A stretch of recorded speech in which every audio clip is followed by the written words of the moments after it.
हुकूमत पाकिस्तान ने 5 और 6 जुलाई को आशूरा की मुनासबत से आम तातील का ऐलान कर दिया है।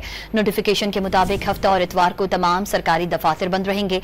वजीर आजम ने तातीलात की मंजूरी दे दी है। नोटिफिकेशन के मुताबिक तातीलात मुल्क भर में नाफिजुल अमल होंगी। हुकूमत पाकिस्तान ने 5 और 6 जुलाई को आशूरा की मुनासबत से आम तातील का ऐलान कर दिया है। नोटिफिकेशन के मुताबिक हफ्ता और इतवार को तमाम सरकारी दफातर बंद रहेंगे।